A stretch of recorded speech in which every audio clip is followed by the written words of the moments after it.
a two like a young O'Shea with an AK. Okay, don't you tell these motherfuckers that my name is O'Shea. It's the Nation of Podcation Daily Podcast. I'm O'Shea. Make sure you guys hit that like and subscribe button. Hip-hop superstar and Hot Boys member Juvenile gives his thoughts and reactions to the real reason why Soulja Slim passed and how he gave him his #1 hit. Now, as we all know, Soulja Slim, RIP, the anniversary of his untimely passing was about a week ago, and we've been seeing a lot of the New Orleans rappers talk about him, and I've been digging up in the archives, them talking about Soulja Slim, giving him his props, giving him his respect, because he's one of the artists that died well before his time. I mean, the man was 26 years old. Unfortunately, the streets caught up with him. He was shot 3 times in the face, once in the chest, either in the alley or in front of his mom's house. So crazy stuff went on with Soulja Slim, but he was ahead of his time. A lot of the New Orleans artists patterned their careers after him, even going so far to say that he was their version of Tupac,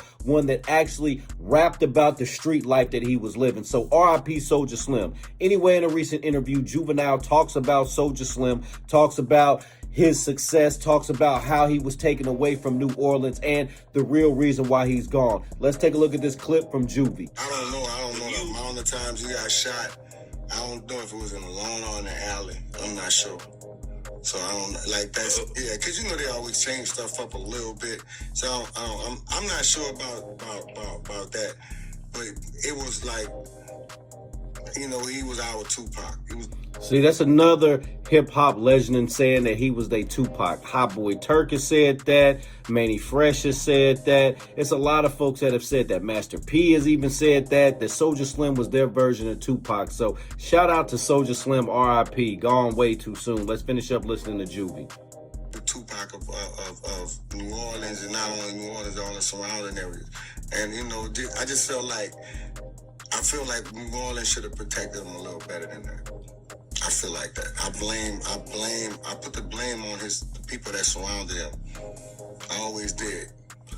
Man, I feel like I lost my little brother, man. You know, like I'm getting cheated, like I'm getting cheated out of something. You know, our dreams and our plans. Well, our first plan was to take over New Orleans with music. We was doing that. And our next plan was to take over the country with music. We were doing that. And for him not to be around to see how successful he could be and see how big of a fan base that he could build and how big of an artist that he could be, I feel like I got cheated out of seeing that and allowing that to happen because I've been wanting to be that person to open those doors up for him.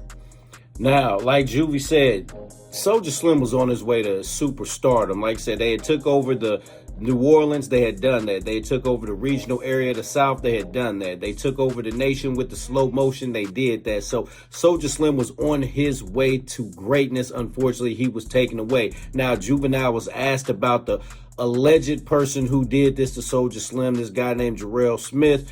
Juvenile wants no parts of answering this question. Let's tune back in. Ain't gonna do that one either. Cause I'm still in the city, bro. I'm still riding through the city, and I don't like saying people's names and putting people out. I don't like doing that. That's dangerous. I thought his next move was to put out a platinum album of his own, and it didn't happen. So it's still stinging. It's still stinging. All right, Nation, there you have it. You got Juvenile talking about Soulja Slim. He said that the people around him didn't protect him. He felt like New Orleans itself should have protected Soulja Slim a little bit better, but there's a lot of rumor and innuendo about what really went down. Folks were saying it was a drug deal gone wrong.